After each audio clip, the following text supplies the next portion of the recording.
വായിക്കും. ഓക്കെ, എല്ലാ ദിവസവും ബിസിനസ് ചെയ്യുന്നവരാണോ? ആരാ യഥാർത്ഥ ക്രിസ്ത്യാനി? ഒന്ന് പറഞ്ഞു, ആർക്ക് പറയാൻ പറ്റും? ക്രിസ്തുവിനെ അനുഗമിക്കുക എന്ന് പറയുന്നത് അകത്ത് നിന്നാണോ പുറത്തു നിന്നാണോ? നമുക്കൊരാളെ അനുഗമിക്കാൻ എങ്ങനെ പറ്റും? പുറത്ത് നിന്നാണോ അകത്ത് നിന്നാണോ? അനുഗമിക്കുന്നത് അകത്ത് നിന്നാണോ പുറത്ത്? ഞാൻ ഇദ്ദേഹത്തെ അനുഗമിക്കുകയാണെന്ന് പറഞ്ഞാൽ ഞാൻ പുറകെയാ പോകുന്നത്. അപ്പൊ അദ്ദേഹത്തിന്റെ അകത്താണോ ഇരിക്കുന്നത് പുറത്താണോ ഇരിക്കുന്നത്? പറഞ്ഞു, പുറത്തല്ലേ? വഴി മാറിപ്പോയെങ്കിലോ? നമ്മൾ പുറത്താകുമ്പോൾ വഴി മാറിപ്പോയാൽ നമ്മളെ ഫോളോ ചെയ്യാൻ പറ്റുമോ? അനുഗമിക്കാൻ പറ്റുമോ? ഇല്ല. അപ്പൊ നമ്മൾ എന്ത് ചെയ്യണം? ക്രിസ്തുവിന്റെ ഉള്ളിൽ കയറണം. ഹല്ലേലൂയ. ക്രിസ്തു നമ്മുടെ ഉള്ളിൽ വേണം. ബൈബിൾ പറയുന്നത് എന്താ? നീ എന്നിലും എന്റെ വചനം നിന്നിലും ഉണ്ടെങ്കിൽ നീ എന്തു ചോദിച്ചാലും ഞാനത് തരും. എന്താ ബൈബിൾ പറയുന്നത്? നിങ്ങൾ അക്ഷരാർത്ഥം, എന്റെ ജീവിതത്തിന്റെ സാക്ഷി ഞാൻ പറയാം. ഒരല്പനേരം നിങ്ങളെല്ലാം ഇരി. ഹല്ലേലൂയ.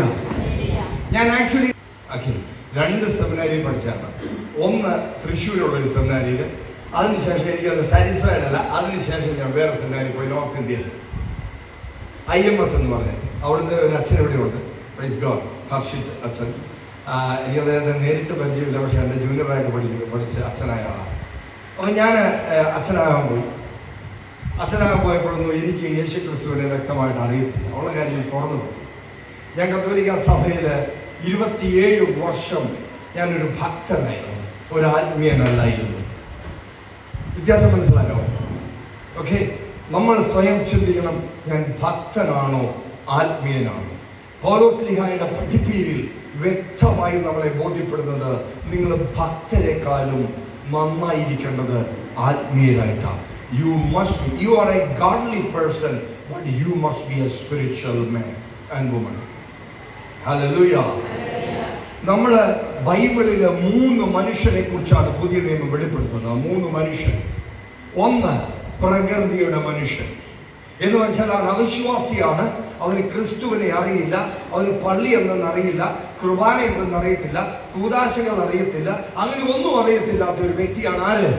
പ്രകൃതിയുടെ മനുഷ്യൻ. ഓർത്തിരുന്നു, ബുക്കുള്ളവർ എഴുതിയെടുത്തു. പ്രകൃതിയുടെ മനുഷ്യൻ. രണ്ടാമത്തെ മനുഷ്യൻ ജഡിക മനുഷ്യൻ. ജഡത്തിൽ അവൻ ജീവിക്കുന്നത്. അവന് ക്രിസ്തുവിനെ അറിയാം, അവൻ പള്ളി പോകുന്നുണ്ട്, എല്ലാ ദിവസവും കുർബാന കൈക്കൊള്ളുന്നുണ്ട്, കുമ്പസാരിക്കുന്നുണ്ട്, കൂദാശ ചെയ്യുന്നുണ്ട്. പക്ഷേ അവൻ ലോകത്തിലുള്ള എല്ലാ തിന്മയിലും ഉൾപ്പെട്ടു.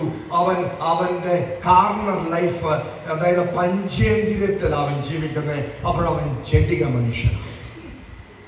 ഹല്ലേലൂയ. മൂന്നാമത്തെ മനുഷ്യനുണ്ട് ആത്മീയ മനുഷ്യൻ. അവൻ യേശുവാണ് അവന്റെ എല്ലാം. ഹല്ലേലൂയ. അവൻ മരിച്ചാലും ജീവിച്ചാലും ക്രിസ്തുവിന് വേണ്ടി, അവൻ യേശുവിന് വേണ്ടി മരിക്കാൻ എവിടെ പോയാലും തയ്യാറാണ്. അവൻ ക്രിസ്തുവിന് വേണ്ടി എന്തും ചെയ്യും, എന്തും ത്യാഗം ചെയ്യും. പരിശുദ്ധാത്മാവിനാൽ നിറഞ്ഞിരിക്കുന്ന ഒരു വ്യക്തിയെയാണ് ആത്മീയ മനുഷ്യൻ എന്ന് പറയുന്നത്. ഈ 3 വ്യക്തികളിൽ നിങ്ങൾ ഏത് മനുഷ്യനിൽ ഉൾപ്പെടുന്നു? ചോദ്യം 1. ഏത് മനുഷ്യനാണ് നിങ്ങൾ ഉൾപ്പെടുന്നത്? സ്വയം ചിന്തിച്ചു. സ്വയം ഒന്ന് ചിന്തിച്ചിട്ടുണ്ട്, അനലൈസ് ചെയ്ത്. അപ്പൊ മാറാൻ പോവാ. നിങ്ങൾ പ്രകൃതിയുടെ മനുഷ്യനാണെങ്കിൽ ഇന്നലെ തന്നെ നിങ്ങൾ 2nd സ്റ്റേജിലേക്ക് വന്നിട്ടുണ്ട്. നാളെ ഇവിടെ കഴിയുമ്പോൾ നിങ്ങൾ യഥാർത്ഥത്തിൽ ആത്മീയ മനുഷ്യരായി മാറും. നിങ്ങൾക്ക് പ്രകൃതിയുടെ മനുഷ്യനാണോ വേണ്ടത്? ജഡിക മനുഷ്യനാണോ വേണ്ടത്? നിങ്ങൾ ഒരു ആത്മീയനാണോ ഇതാ വേണ്ടത്? ആരാ വേണ്ടേ? ആരാ നിങ്ങൾക്ക് വേണ്ടത്? അതായത് 2025 ഒരു പ്രൊഫസി ഇങ്ങനെയാണ്, ഒരു പ്രവചനം ഇങ്ങനെയാണ്. യേശു എത്രയും പെട്ടെന്ന് കടന്നു. യേശുവിന്റെ 2ാം വരവ് വളരെ അടുത്തിരിക്കുക, വളരെ അടുത്ത്. വെരി സൂൺ, മേ ബി നാളെ അല്ലെങ്കിൽ ഇന്ന്. അത്രയ്ക്കും തീഷ്ണതയോടുകൂടി ജീവിച്ചാൽ നിങ്ങൾ ക്രിസ്തുവിനോടുകൂടെ എടുക്കപ്പെടും. ഹല്ലേലൂയ. അതായത് ബൈബിൾ വെളിപാടിന്റെ പുസ്തകം പറയുന്നു, യേശു ക്രിസ്തുവിനോടുകൂടെ എടുക്കപ്പെട്ട സഭ ആ 7 വർഷത്തെ ഗ്യാപ്പിന് ഈ ഭൂമിയിൽ ഉണ്ടാവില്ല. 7 വർഷം മഹോപദ്രവകാലം എന്ന് പറഞ്ഞാൽ ഗ്രേറ്റ് ട്രിബുലേഷൻ. ഈ ഗ്രേറ്റ് ട്രിബുലേഷനിൽ മനുഷ്യർ മരിക്കണമെന്ന് വിചാരിക്കും, മരിക്കാൻ നടക്കത്തില്ല. മലയുടെ മുമ്പിൽ പോയി കൂകി വിളിക്കും, ആ മലയൊന്ന് ഇടിഞ്ഞു വീഴണമേ എന്ന് പറയും. പക്ഷേ അത് നിങ്ങളെ കേൾക്കില്ല. രോഗം വരും, അതൊരിക്കലും മാറില്ല. വ്യാധികൾ വരും, അത് മാറില്ല. കാരണം ക്രിസ്ത്യാനികളും അതിൽ ഉൾപ്പെടുന്നവരുണ്ട്. 7 വർഷം. It's the Bible says in Revelation. അതിനൊരു പരിഹാരമുണ്ട്. യേശു ക്രിസ്തുവിൽ നിങ്ങളായിരിക്കുക. ഹല്ലേലൂയ. സന്തോഷമുണ്ടോ? ഒരു ഭൂമി കുലുക്കാൻ നേരത്ത് ഇതിന് ഗവൺമെന്റ് അനൗൺസ്മെന്റ് ചെയ്യണം, നിങ്ങൾ ആ പ്രദേശത്ത് മാറി താമസിച്ചോ അല്ലെങ്കിൽ ഭൂമി കുലുങ്ങും. നിങ്ങളെല്ലാം ഭൂമി കടിപ്പോവും. അപ്പം നിങ്ങൾ കേൾക്കാതെ അതവിടെ തന്നെ നിന്ന് കഴിഞ്ഞാൽ എന്ത് സംഭവിക്കും? നിങ്ങൾ മരണപ്പെട്ടു പോകും അല്ലേ? നിങ്ങൾ രക്ഷിക്കപ്പെടാൻ പറ്റുമോ? ഇല്ല. സിമ്പിളായിട്ട് കർത്താവ് പറയാണ്, നിങ്ങൾ എന്നിൽ വസിക്കുകയും എന്റെ വചനം നിങ്ങളിൽ വസിക്കുകയും ചെയ്താൽ നിങ്ങൾ എന്ത് ചോദിച്ചാലും നിങ്ങൾക്ക് അത് ഞാൻ നിവർത്തിച്ച് തരും. ഒരാൾ പോലും സന്തോഷം എവിടെ? ഏത് സ്വപ്ന ലോകത്തിന് സ്വപ്നം കാണാൻ നമുക്ക് സങ്കല്പിക്കാം, നോ പ്രോബ്ലം. പക്ഷെ വചനം വളരെ ശ്രദ്ധിച്ച്, ഓക്കെ? കാരണം വചനം ശ്രദ്ധിച്ചാൽ പരിശുദ്ധാത്മാവാണ് നിങ്ങളെ വചനത്തിന്റെ വിത്ത് നിങ്ങളുടെ ഉള്ളിലിടുന്നത്. ആ വചനം അനുസരിച്ച് നിങ്ങൾ ജീവിച്ചാൽ നിങ്ങൾക്ക് നല്ലത്. Hallelujah, hallelujah, hallelujah. സത്യം പറഞ്ഞാൽ എനിക്ക് പ്രസംഗിക്കാൻ അറിയാം. ചെയ്ത് അതിമനോഹരമായ ഒരു രക്ഷയുടെ പ്രാർത്ഥനയാണ് വിശ്വാസ പ്രമാണം. മനസ്സിലായോ? രക്ഷയുടെ പ്രാർത്ഥനയാണ്. നിനക്ക് സാൽവേഷൻ ലഭിക്കാൻ വേണ്ടി ഇതിൽ കൂടുതൽ ഒരു വലിയ പ്രാർത്ഥന ഈ ബൈബിളിൽ ഇല്ല. ആകയാൽ യേശു കർത്താവാണ് എന്ന്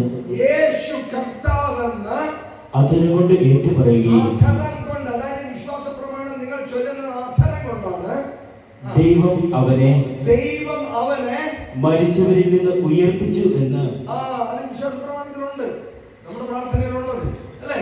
മരിച്ചവരിൽ നിന്നും ഉയർപ്പിച്ചു എന്ന് ഹൃദയത്തിൽ വിശ്വസിക്കുകയും ചെയ്ത ഹൃദയത്തിൽ വിശ്വസിക്കുന്നവര് ഈ രക്ഷ പ്രാപിക്കും. അപ്പൊ വിശ്വാസ പ്രമാണം ചെല്ലുന്നവർ എന്ത് സംഭവിക്കും? ഒന്ന് ഉറക്കെ പറഞ്ഞേ. ഈ വാസ്തവം നിങ്ങൾക്ക് എന്തെങ്കിലും അറിയാമോ? ഈ വാസ്തവം അറിയത്തില്ല. പുണ്യവാന്മാരുടെ ഐക്യത്തിനെ കുറിച്ച് ഞാൻ എക്സ്പ്ലെയിൻ ചെയ്തു തരാം. പിന്നെന്താ പറഞ്ഞത്? പാവങ്ങളുടെ മോചനത്തെ കുറിച്ച്, ശരീരത്തെ ഉയർപ്പിനെ കുറിച്ച് എക്സ്പ്ലെയിൻ ചെയ്തു തരാം. അതിന് തൊട്ട് മുമ്പുള്ള കാര്യമുള്ളത് എന്താണ്? പരിശുദ്ധാത്മാവിലും അതിന് തൊട്ട് മുമ്പ് കാതോലിക്ക സഭ, കാത്തലിക് ചർച്ച് എന്നാണ് നമ്മൾ യൂണിവേഴ്സൽ ചർച്ച് എന്നാണ് പറയുന്നത്. യൂണിവേഴ്സൽ ബോഡി ഓഫ് ക്രൈസ്റ്റ്, യേശു ക്രിസ്തുവിന്റെ ശരീരമാകുന്ന സഭയെ ഞാൻ വിശ്വസിക്കുന്നു. ഹല്ലേലൂയ. നിങ്ങളും ഞാനും സഭയുടെ അംഗമാണ്. ഞാൻ ഇന്നലെ പറഞ്ഞ പോലെ ഫ്രാൻസിസ് അസീസിയുടെ വിശ്വാസം എന്ന് പറഞ്ഞാൽ ഒരു എക്സ്ട്രീം വിശ്വാസമായിരുന്നു. ഫ്രാൻസിസ് അസീസിയുടെ വിശ്വാസം ഒരു എക്സ്ട്രീം ആയിരുന്നു. എന്ന് പറഞ്ഞാൽ അതിക്കും മേലെ എന്നൊക്കെ പറയുന്നത്. യെസ്, ആ ഒരു സംഭവമായിരുന്നു. അപ്പം അദ്ദേഹം തുറന്ന് നോക്കാൻ പറഞ്ഞപ്പോൾ കുരിശി കണ്ടു. സെന്റ് പാട്രിക്കിന്റെ വിശ്വാസം ഒരു എക്സ്ട്രീം ആയിരുന്നു. 6 മാസം കഴിഞ്ഞ ശവശരീരത്തോട് കൽപ്പിച്ചപ്പോഴേ എഴുന്നേറ്റ് വന്നു. This is what happened. History says it is a true genuine miracle. Okay, ഇവിടെ ഞാൻ പറഞ്ഞു വന്നത് ഒരിക്കലും ഒരു പയ്യൻ അത് ഭയങ്കര ദിവസമാണ്. അച്ഛനാകുമ്പോൾ ഭയങ്കര താല്പര്യമാണ്. അപ്പം അതായത് കുർബാനയ്ക്ക് ആൾക്കാർ പോയി അതിനുശേഷം അച്ഛനാകുമ്പോൾ അച്ഛനാ പോകുന്ന അന്നത്തെ കോൺസെപ്റ്റ് എന്ന് പറഞ്ഞാൽ നല്ല വെളുത്ത ലോഹ നമ്പർ 1 എല്ലാവരുടെയും മധ്യത്തിൽ പിതാവിന്റെയും പുത്രന്റെയും പരിശുദ്ധാത്മാവിന്റെയും നാമത്തിൽ എന്ന് പറയുമ്പോൾ ജനമെല്ലാം ആമേൻ എന്ന് പറയും. ഓക്കെ, എല്ലാവർക്കും കൂടാശ കൊടുക്കും. വിശുദ്ധ കുർബാന ഇങ്ങനെ വായി വെച്ചു കൊടുക്കും. ഹല്ലേലൂയ.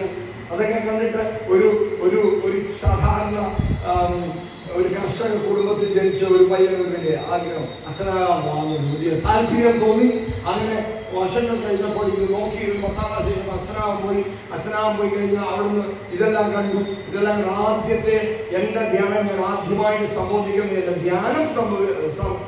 ധ്യാനത്തിൽ പങ്കെടുക്കുകയല്ല, ധ്യാനം പുറത്ത് നിന്ന് ഇങ്ങനെ കണ്ട് ആസ്വദിച്ച ഒരു മനുഷ്യനാണ് IMSലെ പ്രശാന്ത് അച്ഛൻ നടത്തുന്ന ആലപ്പുഴയിലുള്ള ധ്യാന സെന്ററിൽ.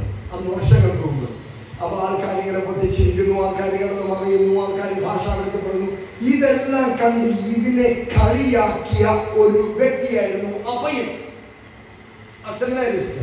അപ്പൊ അങ്ങനെ ആ കളിയാക്കിയിട്ട് അറിയത്തില്ല, എന്താ സംഭവം അറിയത്തില്ല. എന്തെങ്കിലും അറിയാമെങ്കിൽ നമ്മൾ കളിയാക്കാത്തില്ല. അതിനെ കളിയാക്കി വർഷങ്ങൾ കഴിഞ്ഞു. അപ്പം അവിടുന്ന് ആ സെമിനാരിൽ നിന്നൊക്കെ പോന്നു. അതിനുശേഷം ഗൾഫിൽ പോയി. അതിനുശേഷം പാരക്കോളിൽ പഠിപ്പിച്ചു കുറച്ച് നാള്. അതിനുശേഷം ഗൾഫിൽ പോയി ബിസിനസ് ഒക്കെ സ്റ്റാർട്ട് ചെയ്തു.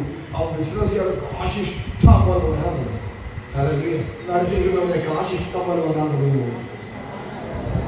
അതല്ലേ നമുക്കിവിടെ ആവശ്യം അല്ലേ? എല്ലാവർക്കും ആവശ്യം അതാണല്ലോ അല്ലേ? പണമാണല്ലോ എല്ലാത്തിനും ഒരു പരിഹാരം എന്ന് പറയുന്ന സംഭവം. എല്ലാത്തിനും പരിഹാരം അല്ല കേട്ടോ. കാശ് കൊടുത്താൽ കിട്ടാത്ത കാര്യമുള്ളൂ. പക്ഷെ ഞാൻ പറയും, കാശ് ഇഷ്ടം പോലെ വരാൻ കൂത്തടിക്കാൻ തുടങ്ങി. അങ്ങനെ ഒരു സുപ്രഭാതത്തിൽ ഈ ബിസിനസ്സിൽ ഒരു പാർട്ട്ണറുണ്ടായിരുന്നു. അയാൾ മരിച്ചുപോയി. അറബി ആ ബിസിനസ് മുഴുവൻ ഏറ്റെടുത്തു. ഈ വ്യക്തിയെ പുറത്താക്കി, തെരുവിലിറങ്ങി, ഒന്നുമില്ലാതായി. അപ്പോഴാണ് ദൈവം ഉണ്ടോ എന്നൊരു ചിന്ത മനസ്സിൽ തോന്നി തുടങ്ങിയത്. ദൈവം കഷ്ടപ്പെടുത്തുന്ന ദൈവം ഉണ്ടോ? ഇങ്ങനെയാണോ ദൈവം? അങ്ങനെ അന്വേഷിക്കുമ്പോഴാണ് ബൈബിൾ വായിക്കുന്നത്.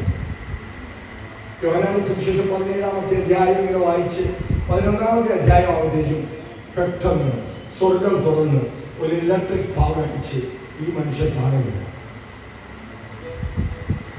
കരയാൻ തുടങ്ങിയ ഒരു കൊച്ചുകുഞ്ഞിനെ പോലെ കരയാൻ ഭയങ്കര നിർവഹിച്ചു. ഏകദേശം 1-2 മണിക്കൂർ കഴിഞ്ഞ് എഴുന്നേറ്റപ്പോൾ ഒരു കുഞ്ഞു കൊച്ചിനെ പോലെ നിർമ്മലനായി മാറി. സകലതും പോയി, ഭാരങ്ങളും. ഞാൻ പിതാവിനോട്, ഇത് ത്രിത്വം ഈ ഒറ്റ മരണത്തിൽ വെളിപ്പെടും. ഓക്കെ, ഞാൻ പിതാവിനോട് അപേക്ഷിക്കുന്നു. ഞാൻ എന്ന് പറഞ്ഞാൽ യേശു ക്രിസ്തു, പിതാവായ ദൈവം പിതാവിനോട് അപേക്ഷിക്കുകയും എന്നേക്കും നിങ്ങളോട് കൂടി ആയിരിക്കാൻ ഒരു കാര്യസ്ഥനെ, ഒരു സഹായകനെ അവിടുന്ന് നിങ്ങൾക്ക് തരികയും ചെയ്യും. അപ്പോൾ പിതാവ്, പുത്രൻ, പരിശുദ്ധാത്മാവ് 3 വ്യക്തികളും ഏകദൈവത്തിലുള്ള 3 വ്യക്തി, 3 ദൈവം, 3 ദൈവങ്ങൾ എന്ന് പറയത്തില്ല, 1 ദൈവമാണ്, പക്ഷെ 3 വ്യക്തി ആണ്. അപ്പോൾ ഈ 3 വ്യക്തികളെയും ശുശ്രൂഷകൾ 3 രീതിയിലാണ്. അപ്പോൾ ഞാൻ പിതാവിനോട് അപേക്ഷിക്കും. ക്രിസ്തു പറയുകയാണ്, ഞാൻ പിതാവിനോട് ചോദിക്കും, പിതാവായ ദൈവം നിങ്ങൾക്കൊരു സഹായകനെ നൽകും. അപ്പോൾ എല്ലാവരും പിതാവും പുത്രനും പരിശുദ്ധാത്മാവും. പിതാവ്, പുത്രൻ, പരിശുദ്ധാത്മാവ്. ഞാൻ കേട്ടില്ല.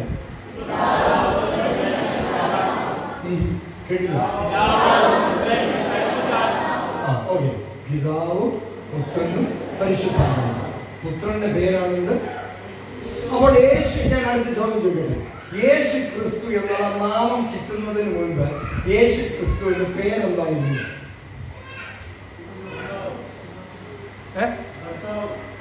കർത്താവ്. അതാരാ പറഞ്ഞേ?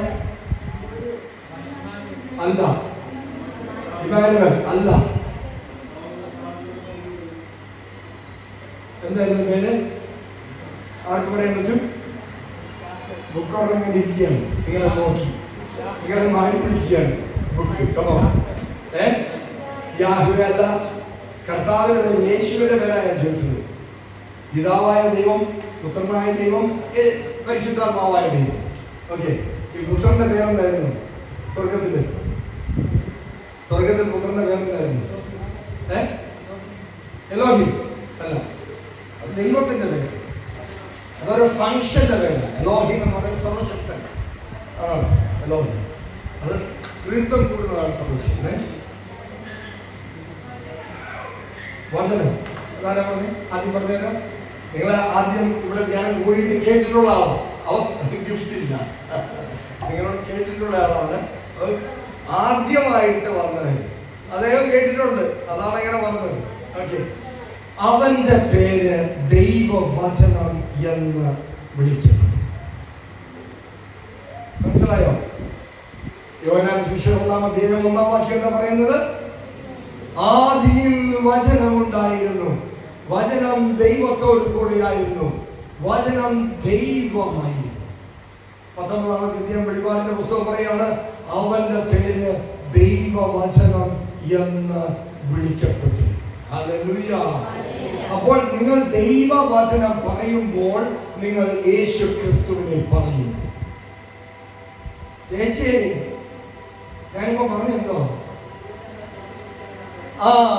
നിങ്ങൾ ക്രിസ്തുവിനെ പറയുമ്പോൾ ദൈവവചനം പറയുന്നു, വചനം പറയുമ്പോൾ ക്രിസ്തുവിനെ പറയുന്നു. ഹല്ലേലൂയ. ദൈവവചനവും ദൈവവും ഒന്നാണ്. അടുത്തിരിക്കുന്നവർ പറഞ്ഞു, അവൻ പറഞ്ഞ വാക്ക് പിൻവലിക്കുന്നില്ല, അവൻ പറഞ്ഞ വാക്ക് അതുപോലെ തന്നെ ചെയ്യും. നിന്നെ അനുഗ്രഹിക്കുന്നു പറഞ്ഞാൽ അനുഗ്രഹിച്ച് തന്നെ പോകുന്നു. നിന്നെ അനുഗ്രഹിക്കാതെ വിടത്തില്ല. അതെത്ര സമയമെടുത്താൽ സമയം കളയുന്നത് നീയാണ്, മറ്റുള്ളവരല്ല, കർത്താവല്ല.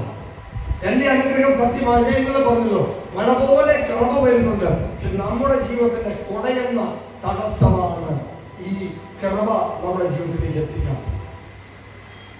അപ്പൊ എത്ര പേർക്ക് വലിച്ചെറിയാൻ പറ്റുമോ? കൊട വലിച്ചെറിയാനോ ഇന്നലെ തന്നെ. ദൈവത്തെ സ്നേഹിക്കാത്ത അവസ്ഥയാണ് ഈ കൊട. ദൈവത്തെ പൂർണ്ണ ഹൃദയത്തോടും പൂർണ്ണ ആത്മാവോടും സർവശക്തിയോടും കൂടെ സ്നേഹിക്കാത്തതിന്റെ അവസ്ഥയാണ് ആ കൊട. അപ്പൊ ആ കൊട കയ്യിലിരിക്കുന്നിടത്തോളം, ചൂടിയിരിക്കുന്നിടത്തോളം കാലം ദൈവത്തിന്റെ കൃപ നിങ്ങളുടെ ജീവിതത്തിലേക്ക് ഒഴുകത്തില്ല. അപ്പൊ നിങ്ങൾ എന്ത് ചെയ്യണം? എന്ത് ചെയ്യണം? എന്ത് ചെയ്യണം എന്ന് പറഞ്ഞേ, ഞാൻ കേട്ടില്ല. ഓരൊക്കെ പറ. വലിച്ചെറിയണം. ഒന്ന് ഉറക്കെ പറഞ്ഞേ, വലിച്ചെറിയണം. വലിച്ചെറിയണം. എല്ലാവരും ഒന്ന് ഉറക്കെ പറഞ്ഞു. ഇന്റർവെല്ലിനുള്ള സമയമായിട്ടില്ല, അതുകൊണ്ട്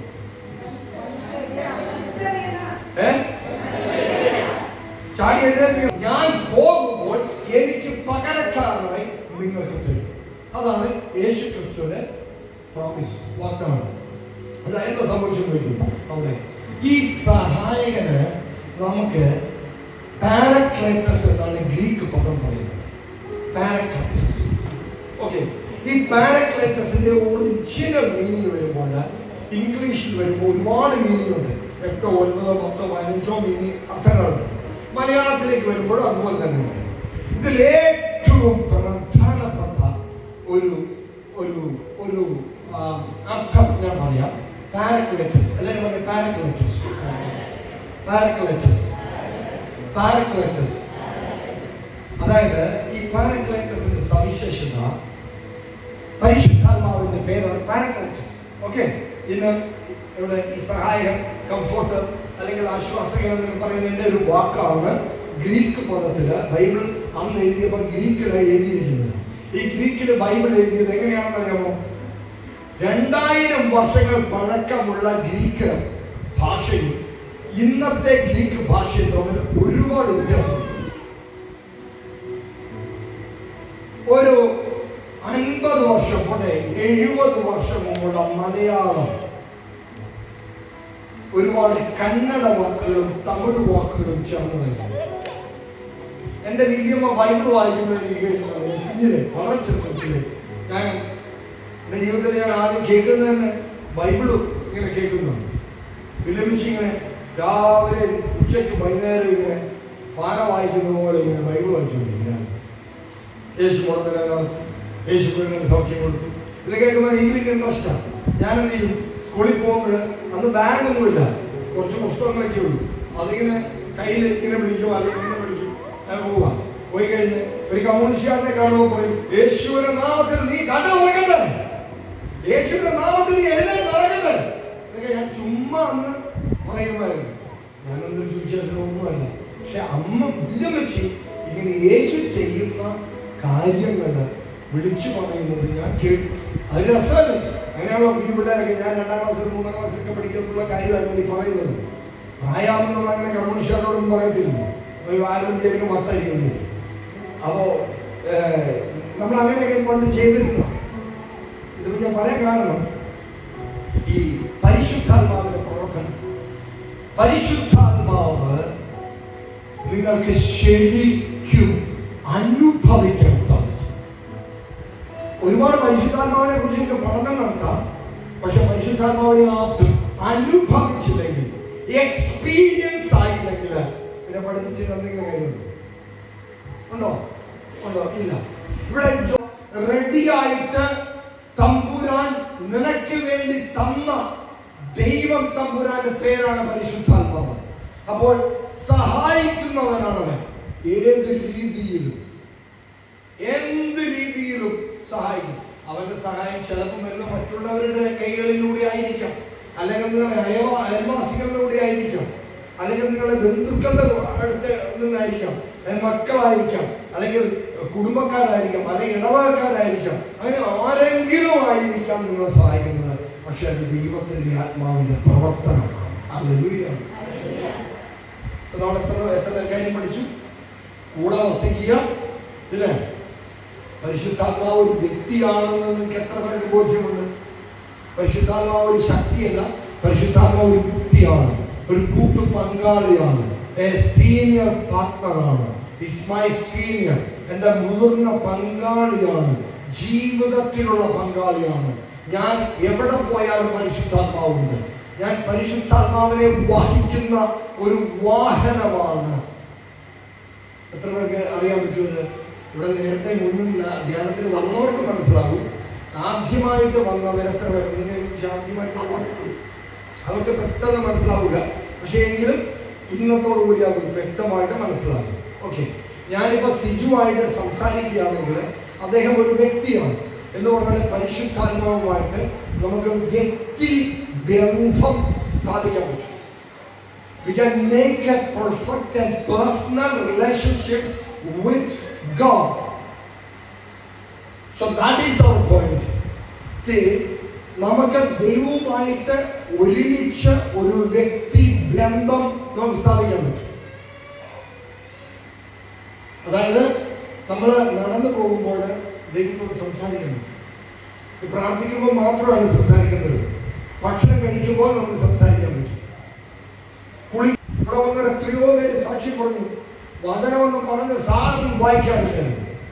അതെന്താണെന്ന് പോലും അറിയത്തില്ലാത്തവർ ഇവിടെ വന്ന് ധ്യാനം കൂടി പോയപ്പോൾ ദൈവവചനം ശക്തമായിട്ട് വായിക്കാനും പഠിക്കാനും തുടങ്ങി. ഹല്ലേലൂയ. നിങ്ങൾ ബൈബിൾ വായിക്കുന്നുണ്ടോ? ഉണ്ടോ? ഇവിടെ വന്നതിന് ശേഷമല്ലേ ഇത്രയും കൂടുതൽ ബൈബിൾ വായിക്കാൻ തുടങ്ങിയത്. അതിന് മുമ്പ് ഇത്ര ബൈബിൾ വായിക്കായിരുന്നു?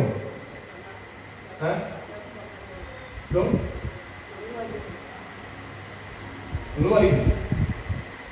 അപ്പൊ ഇന്നലെ വായിച്ച പറയുന്നത് ദൈവവചനം വായിച്ചാൽ പോലെ ഭക്ഷിക്കണം.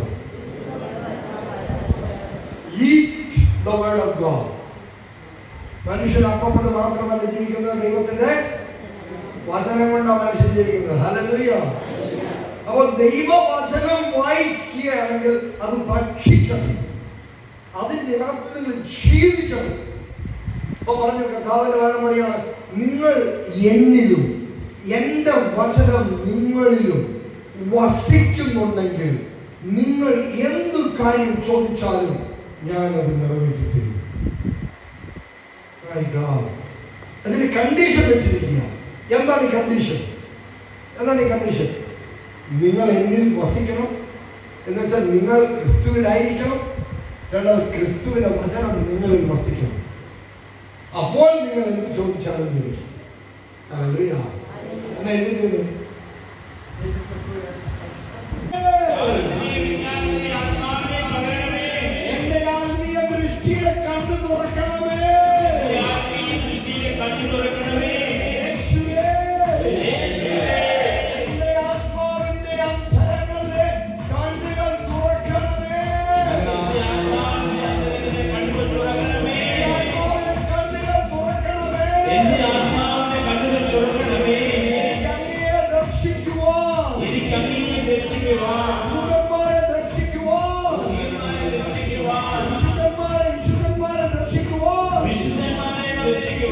സ്വർഗം ദർശിക്കുവാൻ എന്നോട് കരുണ തോന്നി. എന്റെ ആത്മീയ കണ്ണ് തുറക്കണമേ. കരഞ്ഞു പ്രാർത്ഥിക്കൂ. എന്റെ ആത്മീയ നേത്രം തുറക്കണമേ. എന്റെ ആത്മീയ നേത്രം തുറക്കണമേ. Open your spiritual eyes.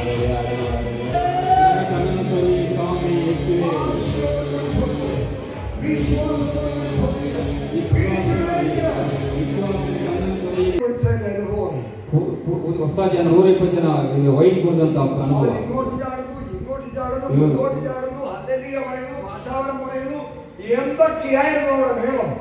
ಅಲ್ಲಿ 120 ಜನ ವೈನ್ ಕುಡಿಯೋಕೆ ಏನೆಲ್ಲ ಡ್ಯಾನ್ಸ್ ಮಾಡ್ತಿದ್ರು, ಹಿಂದೆ ಮುಂದೆ ಕುಣಿತಾ ಇದ್ರು, ಓಡ್ತಾ ಇದ್ರು, ಅವ್ರಿಗೆ ಗೊತ್ತಿಲ್ಲ ಯಾಕೆ ಮಾಡ್ತೀನಿ.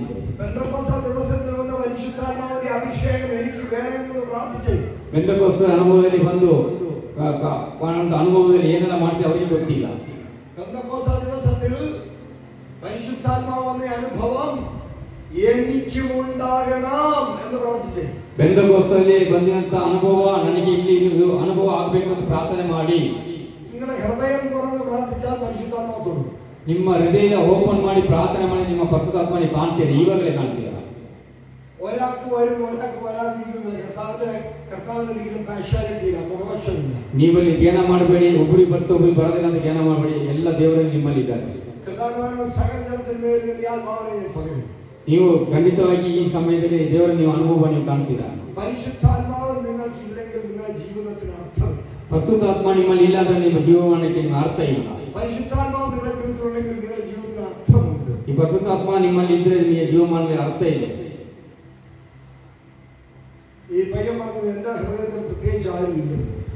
ಈ ಹುಡುಗ ಹೇಳ್ತೀಯ ನನ್ನ ಮನಸ್ಸಲ್ಲಿ ಯಾರು ಇಲ್ಲ. ಎಂತ ಕಾರಣ? ಕ್ರಿಸ್ತು ಇಲ್ಲ ಒಳಗಡೆ. ನಾವು ಯೇಸುವಲ್ಲಿ ನಾವು ಜೀವನ ಮಾಡಬೇಕು. ಯೇಸುವಲ್ಲಿ യേശു എന്ന കർത്താവെന്ന് ഞാൻ വിശ്വസിക്കുന്നു. യേശു എന്റെ നാഥനെന്ന് വിശ്വസിക്കുന്നു. യേശു ഏക രക്ഷകനെന്ന് ഞാൻ വിശ്വസിക്കുന്നു. യേശുവിനെ പിതാവ് മരിച്ചവെന്ന് ഉയർപ്പിച്ചു എന്ന് ഞാൻ വിശ്വസിക്കുന്നു. ഇപ്പൊ നിങ്ങൾ കാണാതെ പറഞ്ഞാണ് ഇതിങ്ങളുടെ ഉള്ളിലേക്ക് ഇറങ്ങാതെ പറഞ്ഞേ, എന്റെ വിശ്വാസത്തെ ഒന്ന് സഹായിക്കണമേ കർത്താവേ. എന്റെ വിശ്വാസത്തെ സഹായിക്കണമേ കർത്താവേ. കർത്താവേ, എന്റെ ഹൃദയത്തിൽ ഒരുപാട് നൊമ്പരമുണ്ട്. മായാതെ കിടക്കുന്ന ചില മുറിവുകൾ. ആ മുറിവുകളെല്ലാം ഉണക്കി തന്നെ ഒന്ന് സൗഖ്യമാക്കണം. എന്റെ ആത്മാവിനെ, എന്റെ ദേഹിയെ, എന്റെ മനസ്സിനെ, എന്റെ ശരീരത്തെ സൗഖ്യം തരണം. എന്റെ ഉള്ളിലേക്ക് പരിശുദ്ധാത്മാവേ സ്വാഗതം. ഇന്നു മുതൽ എന്റെ ജീവിതം യേശുക്രിസ്തുവിനായി സമർപ്പിക്കുന്നു. ആമേൻ.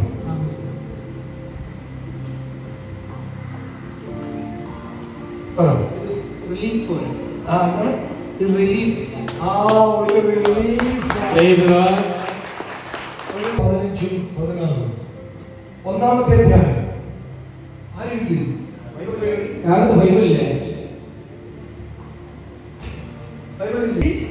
ഞാൻ ലക്ഷ്യം എന്തെന്നാൽ വിശ്വസിക്കുന്ന ഏവർക്കും. ആർക്കാണ്? വിശ്വസിക്കാത്തവർക്ക് കിട്ടുമോ? ഇല്ല, വിശ്വസിക്കുന്നവർക്ക് ഏവർക്കും. ആദ്യം യഹൂദർക്കും പിന്നീട് ഗ്രീക്കുകാർക്കും അത് രക്ഷയിലേക്ക് നയിക്കുന്ന ദൈവശക്തി. I am not ashamed of the gospel of Christ, and it is leading to the salvation of power. The power of salvation power. രക്ഷയ്ക്ക് വേണ്ടിയുള്ള ഒരു ശക്തിയാണ് ഗോസ്പൽ. ഗുഡ് ന്യൂസ്, സുവിശേഷം. ഈ രക്ഷ എന്ന് പറയുന്നത് നിന്റെ ആത്മരക്ഷ മാത്രമല്ല. ട്രാൻസ്ലേറ്റ് പറഞ്ഞു മൈ ഡിയർ. No problem. പറഞ്ഞു മറന്നുപോയോ? ഞാനോട് ഇങ്ങനെ പ്രസംഗിക്കുകയാണ്. പെട്ടെന്ന് കർത്താവിന്റെ ആത്മാവിനോട് ഒരു വിരലിങ്ങനെ മടങ്ങിയിരിക്കുന്നതായിട്ട് ഞാൻ കണ്ടു. ഇങ്ങനെ വിരല് ഇങ്ങനെ മടങ്ങിയിരിക്കുന്നു. ഞാൻ ഒരാൾ വിരല് മടങ്ങിയിരിക്കൊണ്ട് അതിപ്പോ നൂരാൻ പോകുന്നു. ട്രാൻസ്ലേറ്റ് പറയാണ്, എന്റെ കയ്യിലെ വിരലിങ്ങനെ മടങ്ങിയിരിക്കുന്നു. പറയാ ನನ್ನ ಕೈಯಲ್ಲಿ ಬೆರಳು ಮಡಕಿ ಹೋಗಿದೆ, ಈ ನೆಟ್ಟಿಗೆ ಮಾಡ್ತಾ ಇದ್ದೀನಿ. സത്യം പറഞ്ഞ ട്രാൻസ്ലേഷൻ ചെയ്യാൻ മറന്നു പോവുക. ട്രാൻസ്ലേഷൻ ചെയ്യാൻ വേണ്ടി പ്രാർത്ഥിക്കും യേശുവിന്റെ നാമത്തിൽ. മറന്നുപോകല്ലേ കേട്ടോ? യെസ്, ഞാൻ പറയുന്ന ഓരോ വാക്കും ഇവിടെ ട്രാൻസ്ലേഷൻ ചെയ്യണം. Okay, thank you. യെസ്, അവരോട് ചോദിച്ചു, ನಾನೀಗೆ ಯೋಚನೆ ಮಾಡ್ತಾ ಇದ್ದೀನಿ, ആരുടെ വിരലാണ് മടങ്ങിയിരിക്കുന്നത്? ಯಾರ್ದು ಬೆರಳು ನಡುಗು അപ്പൊ ട്രാൻസ്ലേറ്റർ പറഞ്ഞു, ಟ್ರಾನ್ಸ್ಲೇಟ್ ಮಾಡ್ತೋದೆ എന്റെ വിരലാണ് മടങ്ങിയിരിക്കുന്നത്. ನನ್ನ ಬೆರಳು ಮರ್ತು ಹೋಗಿದೆ. ഞാൻ യേശുവിന്റെ നാമത്തിൽ നൂരട്ടെ. ಇದನ್ನ ಯೇಸು ನಾಮದಲ್ಲಿ ಬಿಟ್ಟು ಹೋಗಲಿ. അത് അന്നേരം ഇങ്ങനെ ಅಲ್ಲೇ ഞൊട്ട കേൾക്കില്ലേ നമ്മളിങ്ങനെ ಬೆಂಡು ಮಾಡೋದು ಬೇಡ, എന്ന് പറഞ്ഞാൽ ഒട്ടക്ക് നേരെ ನೆಟ್ಟಿಗೆ ಇರಲಿ. അപ്പൊ അതിന്റെ അർത്ഥം കർത്താവിന് എല്ലാ കണ്ണുകളും കർത്താവിനെ വായിച്ചുകൊണ്ടിരിക്കും.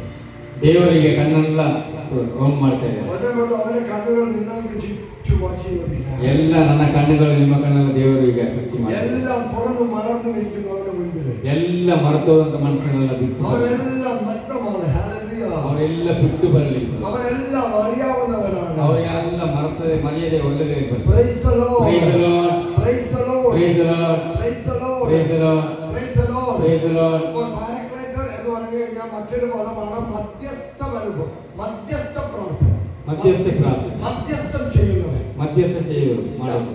ഇവിടെ നിങ്ങൾ മനസ്സിലാക്കിയിട്ടുണ്ടോ? പെന്തക്കോസ്തുകാരുമായിട്ട് നിങ്ങൾ തർക്കിച്ചിട്ടുണ്ടോ? ആരെങ്കിലും പെന്തക്കോസ്തുകാർ വീട്ടിൽ വന്നവർ ആരെങ്കിലും ഉണ്ടോ അനുഭവിച്ചു? ಬೆಂತೆಕೋಸ್ತೆಯಲ್ಲಿ ಅಂತ ಅನುಭವ ಯಾರಾದ್ರೂ ಅನುಭವಿದ್ಯಾ? കൈവന്തിയോ? ಕೈ ಒಂದು ಎತ್ತಬಹುದಾ? അവർ നിങ്ങളോട് പറഞ്ഞിട്ടില്ലേ ഏകരക്ഷകൻ യേശുവുള്ളൂ, വേറെ മധ്യസ്ഥന്മാരൊന്നും ഇല്ലെന്ന്? ಏಕದರ್ಶ ಯೇಸುವನ್ನು ನಾನು ಮಧ್ಯಸ್ಥ ಮಾಡಿದ್ದೆ. അവരെ അറിയില്ലാത്തൊരു കാര്യമാണ്. ಅನುಭವ ಇದೆಯಾ? ഇവിടെ പറയുന്ന ഇന്റർസെസർ എന്നാണ്. ഇന്റർസെസർ എന്ന് പറഞ്ഞാൽ അതിന്റെ അർത്ഥം പ്രാർത്ഥിക്കുന്ന മധ്യസ്ഥൻ എന്നാണ് അർത്ഥം. ಪ್ರಾರ್ಥನೆ ಮಾಡುತ್ತ ಮಧ್ಯಸ್ಥನು. എന്നാൽ ಎಂತಂದ್ರೆ ബൈബിൾ പറയുന്നു യേശുക്രിസ്തു മാത്രമാണ് ഏക മധ്യസ്ഥൻ പിതാവ് ദൈവത്തിനും മനുഷ്യർക്കും ഇടയിൽ എന്ന് പറയുന്നുണ്ട്. ದೇವರು ಹೇಳ್ತಿದ್ದಾರೆ, ಬೈಬಲ್ ಇರುವಂತ ವಚನದಲ್ಲಿ ಏಕದೇವರು ಅಂತ ಹೇಳ್ತಿದ್ದಾರೆ. അതിന്റെ ഒറിജിനൽ ഗ്രീക്ക് പദം, ಅದು ಒರಿಜಿನಲ್ ಗ್ರೀಕ್ ಪವರ್ ട്രാൻസ്ലേറ്റ് ചെയ്താൽ ಟ್ರಾನ್ಸ್ಲೇಟ್ ಹೇಳಿದ್ರೆ റെഡീമർ എന്നാണ് അർത്ഥം. ರೆಡೀಮ್ ಅಂತ ಅರ್ಥ. എന്ന് പറഞ്ഞാൽ ಇನ್ನೊಂದ್ರೆ ರಕ್ಷಕ, വീണ്ടെടുപ്പുകാരൻ. ರಕ್ಷಕ ನಮ್ಮನ್ನು ಕರೆದಿದ್ದಾರೆ ಅಂತ ಅರ್ಥ. അപ്പം ഒരുവനെ രക്ഷിച്ചെടുക്കുന്നവനാണ് ക്രിസ്തു. ಒಬ್ಬರನ್ನ ಎತ್ತಿ ಕರೆಯೋದು ಕ್ರಿಸ್ತು. അപ്പൊ ദൈവത്തിനും മനുഷ്യർക്കും മധ്യേ രക്ഷിക്കുന്നവൻ യേശു മാത്രമാണ്. ದೇವರು ನಮ್ಮಲ್ಲಿಂದ ರಕ್ಷಣೆ ಮಾಡೋರು ಮಾತ್ರ ರಕ್ಷಣೆ ಕೊಟ್ಟಿದ್ದವರು. അപ്പൊ മനസ്സിലായോ? ಈಗ ಗೊತ್ತಾಯ್ತಾ? ನಿಮಗೆ ಅರ್ಥ ಆಯ್ತಾ ಉಂಟಾ? അതായത് സിമ്പിൾ ആയിട്ട് പറയാം, ഇന്റർസെസറും പിന്നെ റെഡീമറും തമ്മിൽ വലിയ വ്യത്യാസമുണ്ട്. ಇನ್ನಿರುವಂತವರು മലയാളത്തിൽ പറയാം, മധ്യസ്ഥനും വീണ്ടെടുപ്പുകാരനും തമ്മിൽ ഒരുപാട് വ്യത്യാസമുണ്ട്. ಮಧ್ಯಸ್ಥನಾಗಿರುವಂತರು ನಮ್ಮನೆ ಪಕ್ಕದವರಿಗೆ ಒಂದು ವ್ಯತ್ಯಾಸ ಇರುತ್ತದೆ. വീണ്ടെടുപ്പുകാരൻ എന്ന് പറഞ്ഞാൽ രക്ഷകൻ എന്നാണ് അർത്ഥം. ನಮ್ಮಲ್ಲಿ ಬರುವಂದ್ರೆ ರಕ್ಷಕನ ಅಂತ ಅರ್ಥ. മധ്യസ്ഥൻ എന്ന് പറഞ്ഞാൽ അതായത് പ്രാർത്ഥന മധ്യസ്ഥ പ്രാർത്ഥന എന്ന് പറഞ്ഞാൽ നിനക്ക് വേണ്ടി മറ്റൊരാൾ ദൈവത്തോട് ചോദിക്കുന്നു, പ്രാർത്ഥിക്കുന്നു.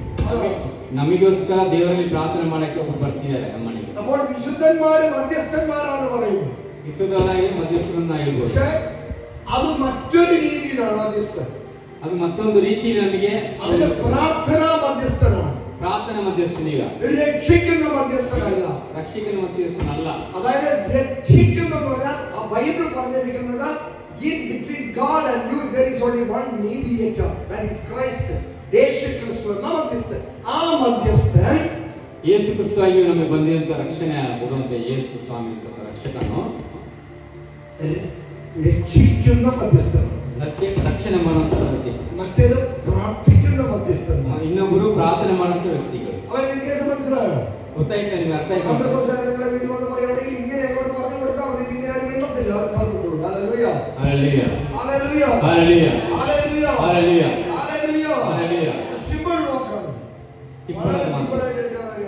സിമ്പിളായി ചെയ്യുന്ന കാര്യം. അപ്പോൾ പരിശുദ്ധാത്മാവ് പരിശുദ്ധാത്ಮ നിനക്ക് പ്രാർത്ഥിക്കാൻ അറിയത്തില്ലെങ്കിൽ ನಿಮಗೆ ಪ್ರಾರ್ಥನೆ ಮಾಡೋ ಅರ್ಥ ಇಲ್ಲ ಅಂದ್ರೆ നിന്നെ സഹായിച്ച് ನಿಮ್ಮ ಸಹಾಯ ಮಾಡಿ മധ്യസ്ഥ ರೂಪದಲ್ಲಿ എന്തു പ്രാർത്ഥിക്കണം, ಎಂತೂ ಪ್ರಾರ್ಥನೆ ಮಾಡಿ ആർക്ക് വേണ്ടി പ്രാർത്ഥിക്കണം, ಯಾರಿಗೆ ಪ್ರಾರ್ಥನೆ ಮಾಡಬೇಕು എന്ന് മനസ്സിലാക്കി തരും.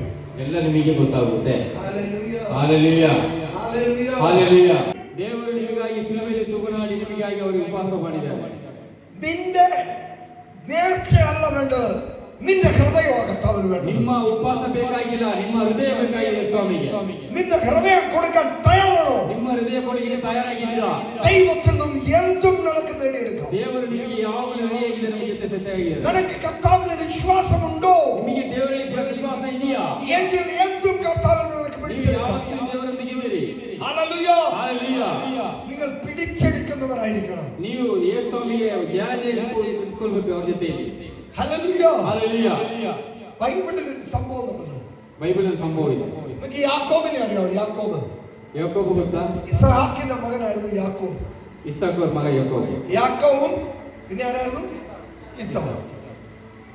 ചേട്ടനും അനിയനും ട്വിൻസ് ആയിരുന്നു. പക്ഷെ ആദ്യം ഇസാവ് വന്നു, അതിനുശേഷം യാക്കോബ്. ഇസാവും യാക്കോബും തമ്മിൽ അടിയായി. അങ്ങനെ ഇസാവിനെ പേടിച്ച് യാക്കോബ് വേറെ എവിടെയോ പോയി. അവൻ്റെ അമ്മ എന്നാ പറഞ്ഞറിയോ? നീ ഒരു കാര്യം ചെയ്യും, എൻ്റെ ആങ്ങളുടെ വീടുണ്ട് അങ്ങൊരു ദേശത്ത്, അമ്മാവൻ്റെ വീട്. അങ്ങനെയല്ലേ സമയം നമ്മൾ കുഞ്ഞിലേക്ക് പോരെ എവിടെ പോയതാ? അമ്മാവൻ്റെ വീട്ടിൽ പോയിട്ട് വരിക എന്ന് പറയാറില്ലേ, എന്ന് പറഞ്ഞ പോലെ. അപ്പോൾ അമ്മാവൻ്റെ വീട്ടിലേക്ക് പോയി. കുറേ ദൂരം അകലെയാണ്. അങ്ങനെ അമ്മാവൻ അവിടെ നിൽക്കുമ്പം അമ്മാവൻ 2 പെൺപിള്ളേരാണ്, സുന്ദരികാരായ 2 പെൺപിള്ളേർ. അപ്പോൾ അന്നത്തെ കാലത്ത് കല്യാണം കഴിക്കുന്ന കസിൻസ് തമ്മിലാണ്, ആങ്ങളുടെ പെങ്ങളുടെ ആൾക്കാർ തമ്മിൽ കല്യാണം കഴിക്കും. ഇന്നും ആ ആചാരമുണ്ട് തമിഴ്നാട്ടിൽ. ഇദ്ദേഹം മറന്നുപോയി, ഞാൻ ഇദ്ദേഹം നിൽക്കുന്ന സ്റ്റോപ്പ് ചെയ്ത് ഞാൻ മറന്നാലും നിങ്ങൾ ഇടയ്ക്ക് പറഞ്ഞു. ಅವರ ಇವರು ಅಣ್ಣನ ಮನೆ ಕಳಿಸಿದ್ದಾರೆ. ಕಳಿಸಬೇಕಲ್ಲ ಯಾರು ಹುಡುಗಿರಿದ್ದಾರೆ, ಒಳ್ಳೆ ಸುಂದರವಾದ ಹುಡುಗಿರಿದ್ದಾರೆ. ಆಗ ಮಾವನ ಮನೆಗೆ ಹೋಗ್ತಾರೆ ಯಾಕೋಬ. ಹೋಗುವಂತ ಸಮಯದಲ್ಲಿ ಚಿಕ್ಕ ವಯಸ್ಸು ಯಾಕೋಬಿಗೆ വീട്ടിൽ ചെന്നവർ 2 പെൺപിള്ളേരൊക്കെ നിൽക്കുന്നു. സ്വാഭാവികമാണല്ലോ, അത് കസിനാണല്ലോ, അവന് വലിയ വലിയ കാര്യങ്ങളൊന്നുമില്ല. അപ്പൊ ലാബാൻ പെങ്ങളുടെ മകനല്ല വന്നിരിക്കുന്നത്, വലിയ സ്വീകരണമൊക്കെ കൊടുത്ത് കയറ്റിയിരുത്തി. എന്നിട്ട് പറഞ്ഞാൽ നീ എൻ്റെ ആടുകളെ അങ്ങ് മേയിച്ചോളാം. അവന് പണി കൊടുത്തു. ತಂಗಿ ಮಗ ಬಂದಿದ್ದಾನೆ ಅಂತ ಹೇಳ್ಬಿಟ್ಟು ಅವನಿಗೆ ಸ್ವಲ್ಪ ಕುರಿಯನ್ನು ಕೊಟ್ಟು ಕುರಿಯನ್ನು ನೋಡ್ಕೊತಿದ್ದಾರೆ. ഈ ചെറുപ്പക്കാരനായതുകൊണ്ട് പെൺപിള്ളേരെ കാണിക്കാൻ വേണ്ടി കുറച്ച് ജാടയെ കാണിക്കും. ಚಿಕ್ಕ ವಯಸ್ಸಾಗಿಂದ ಹುಡುಗಿರಿದ್ದಾರೆ ಅಂತ ಹೇಳ್ಬಿಟ್ಟು അപ്പൊ അങ്ങനെ അങ്ങ് ജീവിച്ചു പോകുന്നു കുറെ നാൾ. ಹಾಗೆ ಜೀವನ ಮಾಡ್ಕೊಂಡು ಇದ್ದಾರೆ. അപ്പൊ അതിനിടയ്ക്ക് ഇവനൊരു പ്രേമത്തിൽ ഏർപ്പെട്ടു. ಆಗ ಅವನು ಪ್ರೀತಿ ಮಾಡ್ಲಿಕ್ಕೆ ಶುರು ഈ ಮಾಡ್ತಾನೆ. ചേട്ടത്തി അനിയത്തിയുണ്ട്, അനിയത്തിക്ക് കുറച്ചും കൂടെ സൗന്ദര്യം കൂടുതൽ. ಈ ಅಕ್ಕನಕ್ಕಿಂತ ತಂಗಿ ಸ್ವಲ್ಪ ಸೌಂದರ್ಯ ಜಾಸ್ತಿ. അപ്പൊ ചെറുപ്പക്കാരായ പിള്ളേരുണ്ട്, ഈ സൗന്ദര്യമുള്ളവരോടായിരിക്കും കുറച്ചും കൂടെ ഒരു കമ്പം. ಈ ಸೌಂದರ್ಯದಿಂದ ಅವನಿಗೆ ಸ್ವಲ್ಪ ಇಷ್ಟಪಡುವಂತ ಇದರಲ್ಲಿದೆ. അപ്പൊ അനിയത്തിയെ കയറി അങ്ങ് പ്രേമിക്കാൻ തുടങ്ങി. ಆಗ ತಂಗಿಯನ್ನು ಬೇಡ ಅಂತ ಹೇಳ್ಬಿಟ್ಟು അവ പ്രേമം മൂത്തു, പ്രേമം പക്കായി. ತಂಗಿ ಮೇಲೆ ಪ್ರೀತಿ ತುಂಬಾ ಬಂದಿದೆ, ಅಕ್ಕನ ಬಿಟ್ಟು. Okay okay. അപ്പോ എന്തായാലും കല്യാണം കഴിക്കണം, അല്ലെങ്കിൽ ശരിയാവുന്നില്ല. ಏನಾದ್ರೂ ಮದುವೆ ಮಾಡಬೇಕು ಅಂತ ಆಸೆ ಬಂತು. അപ്പൊ അമ്മാവനോട് ചോദിച്ചു, അമ്മാവ ಆಗ ಮಾವನ ಹತ್ರ ಅಮ್ಮ ಅತ್ತಿ ಹತ್ರ ಕೇಳಿದರೆ, ഇളയ മകളെ ഞാൻ അങ്ങ് കെട്ടിക്കോളാം. ನನಗೆ 2ನೇ ಮಗಳನ್ನ ಮದುವೆ ಮಾಡ್ಕೊಡ್ತೀನಿ ಅಂತ ಕೇಳಿದ್ದಾರೆ. അപ്പൊ അമ്മാവൻ ആലോചിച്ചു, ഓക്കെ, ഒരു കണ്ടീഷൻ പറയും. ಅದು ನನಗೆ ಓಕೆ ಅಂತ ಹೇಳಿದ್ರೆ ಒಂದು ಕಂಡೀಷನ್ ಬರ್ತೀನಿ ಅಲ್ಲಿಗೆ.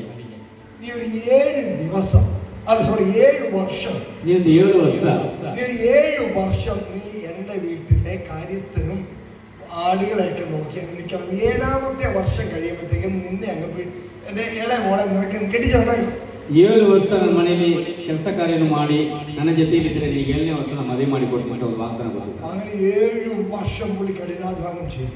ಅವನು 7 ವರ್ಷ ಫುಲ್ ಎಲ್ಲ ಕೆಲಸವನ್ನು ಮಾಡಿ സാക്രിഫൈസ് ചെയ്തു എന്ന് പറഞ്ഞാൽ ത്യാഗം, യാഗം എല്ലാം ചെയ്തു. ಎಲ್ಲ ರೀತಿಯಲ್ಲಿ ಅವನು ಮಾಡೋದ ಕೆಲಸ ಮಾಡಿ ಅವನು ರೆಡಿಯಾಗಿದ್ದ, ಸಿದ್ಧವಾಗಿದ್ದ. അമ്മാവൻ പറയുന്ന ആട്ടും തുപ്പും തേറി എല്ലാം കേട്ടു. ಆ ಮಾವ ಹೇಳಿದಂತ ಎಲ್ಲ ಕೆಟ್ಟ ಮಾತುಗಳು ಉಗಿಲು 7 വർഷം നിന്നു. 7 ವರ್ಷ ಕಷ್ಟದಲ್ಲಿಟ್ಟಿದೆ ನಮ್ಮ ಮನೆಯಲ್ಲಿ. എന്താ കാരണം? ಎಂತ ಕಾರಣ ಇಲ್ಲ. പെങ്കൊച്ചിനെ കെട്ടിച്ചേർന്നു. ಹೆಣ್ಣು ಮಕ್ಕಳನ್ನ ಮದುವೆ ಮಾಡೋಕೆ ನಾವು ನಿಂತಿದ್ದು. അപ്പൊ എന്ത് ത്യാഗം ചെയ്യും? ನಂದು ಕೆಲಸ ಮುಗೀತು. പെണ്ണ് കെട്ടാൻ വേണ്ടി എന്ത് ത്യാഗം ചെയ്യുന്ന ആരെങ്കിലും ഉണ്ടോ ഇവിടെ? ಹುಡುಗಿ ಮದುವೆ ಮಾಡಿ ರೆಡಿ ಆಗಿದ್ದೇನೆ. ഓക്കെ, ഞാനിതൊരു കലാരൂപത്തിൽ പറയുന്നുള്ളൂ കേട്ടോ. ഓക്കെ, നൗ 7ാമത്തെ വർഷം കല്യാണ ദിവസമായി. 7ನೇ ವರ್ಷ ಮದುವೆ ದಿನ ಟೈಮ್ അപ്പൊ ಬಂತು. അവരുടെ ആചാരം അനുസരിച്ച് മുഖം കാണിക്കത്തില്ല കല്യാണത്തിന്റെ സമയത്ത്. ಆಗ ಅವನಿಗೆ ಮುಖ ನೋಡಕ್ಕೆ ತೋರ್ಸಕ್ಕೆ ಒಂದು ಆಸೆ ಬಂತು. മുഖമൊക്കെ ഇങ്ങനെ മൂടി പുതച്ചിരിക്കും. ಆಗ ಮುಖವನ್ನು ಕವರ್ വലിയ ಮಾಡಿ ഉടുപ്പായിട്ടിരിക്കുന്നു. ಬೆಳ್ಳಿ ಒಂದು ಬಟ್ಟೆಯಲ್ಲಿ ಹಾಕಿ ಹುಡುಗಿಗೆ അങ്ങനെ താലി കെട്ടി. താലി കെട്ടി ಮದುವೆ ಮಾಡಿದ್ರು. ತಾಲಿ ಕಟ್ಟಿ ಆಯ್ತು. മണിയറയിൽ ചെന്നു. ಮದುವೆ ಆಯ್ತು. തലയുടെ മുഖത്തിന്റെ മുണ്ട് അങ്ങോട്ട് മാറ്റി. ಬಟ್ಟೆಯನ್ನು ತೆಗೆದು ನೋಡ್ಬೇಕಾದ್ರೆ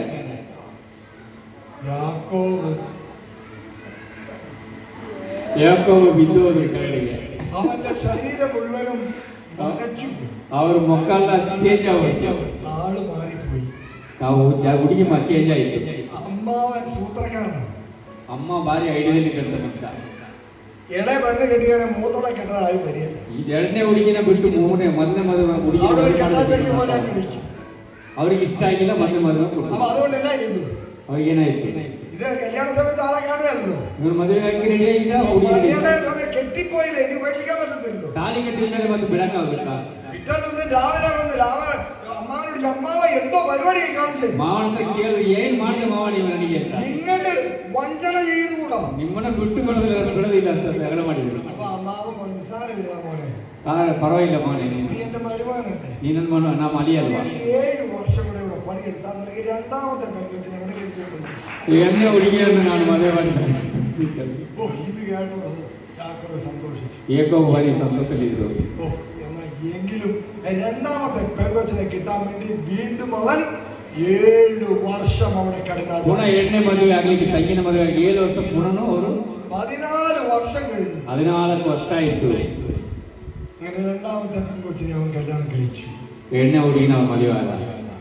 ഒരു പെൺകൊച്ചിന് വേണ്ടി 14 വർഷം കഷ്ടപ്പെട്ടു. ಆ ಹುಡುಗಿಗಾಗಿ 14 ವರ್ಷ ಅವರು ನಪ್ಪವನಿಗೆ ಕೆಲಸವನ್ನು ಮಾಡಿದ್ದಾರೆ. നിങ്ങളുടെ ഭാര്യമാർക്കോ ഭർത്താക്കന്മാർക്കോ മനുഷ്യർക്കോ വേണ്ടി എത്രയെങ്കിലും ദിവസങ്ങളോ മാസങ്ങളോ വർഷങ്ങളോ നഷ്ടപ്പെടുത്തുന്നവർ ആരെങ്കിലും ഉണ്ടോ എന്ന് ചോദിച്ചു നോക്കി. ಈ ಗ್ರೂಪಲ್ಲಿ ನಿಮ್ಮ ಗಂಡನಿಗೋಸ್ಕರ ಹೆಂಡತಿಗೋಸ್ಕರ ಉಪವಾಸ ಇದ್ದು ಕಷ್ಟಪಟ್ಟು ಯಾರ ಇದ್ದೀರಾ ಈ ಗ್ರೂಪಲ್ಲಿ? ಯಾರು ആവശ്യമില്ലാത്ത കഷ്ടപ്പാട്, ಅವಶ್ಯ ಇಲ್ಲದೆ ಯಾರು ಇದ್ದೀರಾ? ആവശ്യമില്ലാത്ത ത്യാഗം, ಯಾರು ಅವಶ್ಯ ಇಲ್ಲದೆ ಯಾರು ಇದ್ದೀರಾ? ಇಲ್ಲಿ ആവശ്യമില്ലാതെ ഫേസ്ബുക്ക് നോക്കുന്നു, ಅವಶ್ಯ ಇಲ್ಲದೆ ಫೇಸ್ಬುಕ್ ನೋಡ್ತೀರಾ, ആവശ്യമില്ലാതെ ഇൻസ്റ്റാഗ്രാമിൽ മെസ്സേജ് അയക്കുന്നു, ಅವಶ್ಯ ಇಲ್ಲದೆ ಇನ್ಸ್ಟಾಗ್ರಾಮ್ ನಲ್ಲಿ ಮೆಸೇಜ್ ನೋಡ್ತೀರಾ, ആവശ്യമില്ലാതെ വാട്സാപ്പുകളിൽ മെസ്സേജ് ಅವಶ್ಯ ಇಲ್ಲದೆ അയക്കുന്നു. ಮೆಸೇಜ್ ನೋಡ್ತೀರಾ. ആവശ്യമില്ലാത്ത കാര്യങ്ങൾ നിങ്ങൾ സമയം കളയുന്നുണ്ടോ? ನೀವು ಔಷಧ ಸಮಯದಲ್ಲಿ ವಾಟ್ಸ್ಆಪ್ ಸಮಯ ಕಳೀತಿದ್ದೀರಾ? ഒരു ചോദ്യചിഹ്നമാണ്. ನೀವು ಒಂದು ಯೋಚನೆ ಮಾಡಿ. ഹല്ലേലൂയ. ഹല്ലേലൂയ. ആർക്കെങ്കിലും നിങ്ങൾ സമയം വെറുതെ നഷ്ടപ്പെടുത്തുന്നുണ്ടോ? ನೀವು ಯಾರಿಗಾಗ ಸಮಯವನ್ನು ಕಳೆದು ನಷ್ಟಪಡ್ತಿದ್ದೀರಾ? നിങ്ങൾ റിവേഴ്സ് യേശുവിന് വേണ്ടി സമയം കണ്ടെത്ത്. ನೀವು ಯೇಸುವಿಗೋಸ್ಕರ ಈ ಸಮಯವನ್ನು ಕಂಡುತ್ತೀರಿ. യേശുവിന് വേണ്ടി സമയം കണ്ടെത്ത്. ಯೇಸುವಿಗೋಸ್ಕರ ಈ ಸಮಯವನ್ನು ಕಂಡುತ್ತೀರಿ. കർത്താവിന്റെ വരവടുത്തു. ದೇವರು ನಿಮ್ಮಲ್ಲಿ ಸಿಗ್ತಾರೆ ಈ ಸಮಯದಲ್ಲಿ. യേശുവിന്റെ വരവടുത്തു. ಯೇಸುವಿನ ಜ್ಞಾಪಕವನ್ನು ನೀವು ತಗೊಂಡ್ಬನ್ನಿ. യേശുവിന്റെ വരവടുത്തു. ಯೇಸುವಿನ ಜ್ಞಾಪಕದಲ್ಲಿ ನೀವು ಮುಂದೆ ಬನ್ನಿ. ജഡത്തെ കൊല്ല്. ನಿಮ್ಮ ಈ ಜಗತ್ತನ್ನು ಅಂದ್ರೆ ನಿಮ್ಮ ಪಾಪಗಳನ್ನು ಬಿಟ್ಟುಬಿಡಿ. പഞ്ചേന്ദ്രിയങ്ങളെ പിടിച്ചുകെട്ട്. ನೀವು ಅದನ್ನೆಲ್ಲ ಬಿಟ್ಟುಬಿಟ್ಟು, പഞ്ചേന്ദ്രിയങ്ങളെ പിടിച്ചുകെട്ട് ನೀವು ಅದನ್ನ ಬಿಟ್ಟುಬಿಟ್ಟು പാപത്തിൽ നിന്നും ഈസി ആയിട്ട് നിനക്ക് കരകയറാം. ಪಾಪವ ವಿಷಯವೆಲ್ಲ ಬಿಟ್ಟುಬಿಟ್ಟು. പണ്ടൊരു ഒരു ബ്രദർ വന്നു, അതൊരു സഹോദരൻ എൻ്റെ അടുത്ത് വന്നു. ಒಂದು ಫ್ರೆಂಡ್ಸ್ ನನ್ನ ಜೊತೆ ಬಂದ್ರು. എൻ്റെ അടുത്ത് വന്നു ചോദിച്ചു, ബ്രദറെ, ഈ പാപം ചെയ്യാതെ ജീവിക്കുന്ന ജീവിതം എന്തൊരു പാടാ. ಈ ಪಾಪ ಮಾಡದೆ ಇದ್ರೆ ಎಷ್ಟು ಜೀವನ ನಮಗೆ. ಬ್ರದರ್ ನಿದ್ರೆ ಮಾಡ್ತೀರಾ? Price the lord. ಸೋಮವಾರಪೇಟೆ ನಿದ್ರೆ ಮಾಡ್ತಾ ಉಂಟು. Praise the Lord, praise the Lord, hallelujah. പാപം ചെയ്യാതെ ജീവിക്കാൻ പറ്റൂ? ಪಾಪ ಮಾಡದೆ ಜೀವನ ಮಾಡಕ್ಕೆ ಆಗುತ್ತೆ? ಹೋಗುತ್ತಿದೆ. അതൽക്കുകയാണ്. ಪಾಪ ಮಾಡದೆ ಜೀವನ ಮಾಡಿ, പാപം ചെയ്ത് ജീവിക്കുന്നതിനേക്കാളും എളുപ്പം. ಪಾಪ ಮಾಡಿ ಜೀವನ ಮಾಡೋಕ್ಕಿಂತ ಸುಲಭ ಪಾಪ ಮಾಡಿರೋದು. മനസ്സിലായോ? Praise the Lord. ಗೊತ್ತಾಯ್ತಾ? മനസ്സിലായോ? പാപം ചെയ്ത് ജീവിക്കുന്നതിനേക്കാളും എളുപ്പം പാപം ചെയ്യാതെ ജീവിക്കുകയാണ്. ಪಾಪ ಮಾಡಿ ಜೀವನ ಮಾಡೋಕ್ಕಿಂತ ಪಾಪ ಮಾಡದೆ ಜೀವನ ಮಾಡೋದು ತುಂಬಾ easy. Praise the Lord. For example, ಒಂದು ಎಕ್ಸಾಮ್ ಅಲ್ಲಿ നിന്റെ ഒരു ചെറുപ്പക്കാരൻ നിങ്ങളാണ് നിന്റെ ഡാഡി പറഞ്ഞു നീ ഫോൺ നോക്കരുത്, ഇൻസ്റ്റയിൽ കയറല്, അതാണ് ഇതാണെന്ന് പറഞ്ഞു. ഓക്കെ, നീ റൂം ഇങ്ങനെ ചാരി ഇട്ടിട്ട് ഇൻസ്റ്റയിൽ വീണ്ടും കയറി നോക്കി പെട്ടെന്ന് നിന്റെ അപ്പൻ കഥ തുറന്നാൽ നീ പേടിക്കത്തില്ലേ? അതെന്താ കാരണം? പേടിക്കാൻ കാരണം അവൻ പാപം ചെയ്യുന്നുണ്ട്. അവൻ എന്തിനാ വെറുതെ പേടിക്കുന്നത്? അതുകൊണ്ടാണ് ഞാൻ നേരത്തെ പറഞ്ഞത്, പാപം ചെയ്യാതെ ജീവിക്കുന്നത് പാപം ചെയ്ത് ജീവിക്കുന്നതിനേക്കാളും എളുപ്പമാണ്. ചെയ്യാതിരിക്കുന്നതാണ് വളരെ എളുപ്പം. കാരണം പേടിക്കേണ്ട കാര്യമില്ല. ആരെങ്കിലും പേടിക്കേണ്ട കാര്യമുണ്ടോ? പേടിക്കണം സഹോദരൻ. ഈ ഭയം വരുന്നത് എന്തിനാണ്? മനുഷ്യ ഭാവിയാന്നുള്ള ബോധ്യമുള്ളതുകൊണ്ട് ഈ ഭയം വരുന്നത്. അവൻ വിശുദ്ധനാന്ന് ബോധ്യമുണ്ടെങ്കിൽ അവൻ പേടിക്കത്തില്ല. വളരെ കൂളായിട്ട് എടുക്കാം. അപ്പോൾ നിങ്ങൾ പാപം ചെയ്യും. അതുകൊണ്ടാണ് നിങ്ങൾക്കൊരു ജഡം തന്നത്. ആ ജഡത്തിൽ തന്നെ യേശു ജനിച്ച് നിങ്ങൾക്ക് കാണിച്ചു തരികയാണ്, നീ വസിക്കുന്ന അതേ ജഡത്തിൽ ഞാൻ ജീവിച്ച ಪಾಪಂ ചെയ്യാതെ. ಯೇಸು ಹೇಳಿದರೆ ನೀವು ಪಾಪ ಮಾಡದೇ ಇದ್ದರೆ, ನೀನು ಪಾಪ ಮಾಡಿದರೆ ಅದರಂತ ಒಂದು ಪಾಪ ಯಾವುದೂ ಇಲ್ಲ. ಅದು ಮಾಡದೇ ಇದ್ದರೆ ತುಂಬಾ ಒಳ್ಳೆಯದಾಗಿರುತ್ತದೆ. ആ ചേച്ചിയോട് എങ്ങനെ ജീവിക്കാൻ പറ്റും പാപമില്ലാതെ? എങ്ങനെയെല്ലാം അറിയാതെ ചെയ്തു പോകും. എന്നാൽ ഒരു സീക്രട്ട് പറഞ്ഞു തരാം. ಒಂದು ಸೀಕ್ರೆಟ್ ಹೇಳ್ಕೊಡ್ತೇನೆ. പാപം ചെയ്യാതെ ജീവിക്കുവാനുള്ള സീക്രട്ട്. ಪಾಪ ಮಾಡದೇ ಇರಬೇಕಾದ ಒಂದು ಜೀವನ. It is very easy. ಬರೀ ತುಂಬಾ ಈಸಿ ಆಗಿದೆ. It is very easy. ಎಲ್ಲರೂ പറഞ്ഞു ಇದು വളരെ ഈസിയാണ്. ತುಂಬಾ ಒಂದು ಈಸಿ ಆಗಿದೆ. അടുത്തിരിക്കുന്ന പാപം ചെയ്യാതെ ജീവിക്കുന്നത് വളരെ ഈസിയാണ്. ಹತ್ರ ಪಾಪ ಮಾಡದೇ ತುಂಬಾ ಈಸಿ. പാപം ചെയ്യാതെ ജീവിക്കുന്നത് വളരെ ഈസിയാണ്. ಪಾಪ ಮಾಡದೇ ಇದ್ದರೆ ತುಂಬಾ ಈಸಿ ಆಗಿರುತ್ತದೆ. ഹല്ലേലൂയ. ഹല്ലേലൂയ. എത്ര പേർക്ക് ഉറപ്പിച്ചു ഇനി അങ്ങ് പറഞ്ഞേ, അങ്ങ് വിശ്വസിച്ച് പാപം ചെയ്യാതെ ജീവിക്കുന്നത് വളരെ ഈസിയാണ്. ಆಚೆ ಈಚೆ ಮಾತಾಡ್ಕೊಳ್ಳಿ, ಪಾಪ ಮಾಡದೇ ಇರೋದು ಒಳ್ಳೇದು, ತುಂಬಾ ಈಸಿ ಅಂತ ಮಾತಾಡಿ. അടുത്തിരിക്കുന്നവരോട് പറഞ്ഞേ മനസ്സിലാവാ, ಮಾತನಾಡಿ, ಕನ್ನಡದಲ್ಲಿ ಮಾತಾಡಿ, ತೊಂದರೆ ಇಲ್ಲ. അങ്ങ് താഴെ ഇരിക്കുന്ന ചേച്ചിമാരിങ്ങനെ പറഞ്ഞേ അങ്ങോട്ട്. ಹಿಂದೆ ಬ್ಯಾಕ್ನಲ್ಲವರು പറയാൻ വേണ്ടി പറയുന്നത് പാപം ചെയ്യാതെ ജീവിക്കുന്നത് വളരെ ഈസിയാണ്. പാപം ചെയ്യാൻ ഈസിയാണോ? ഹല്ലേലൂയ. പാപം ಮಾಡದೇ ತುಂಬಾ ಈಸಿ. കർത്താവായ യേശു ക്രിസ്തു അതിനുള്ള ഉദാഹരണമായിരുന്നു. കർത്താവായ യേശു ക്രിസ്തുവിനെ വിളിച്ചിದ್ದಾರೆ. ഓക്കേ, അപ്പോൾ പറയും നമ്മൾ അറിയാതെങ്കിലും പാപം ചെയ്യുമ്പോൾ ഓക്കേ കർത്താവ് ക്ഷമിക്കുകയും ചെയ്യും. എന്നാൽ അതുപോലും ഇല്ലാതെ ജീവിക്കാൻ പറ്റും.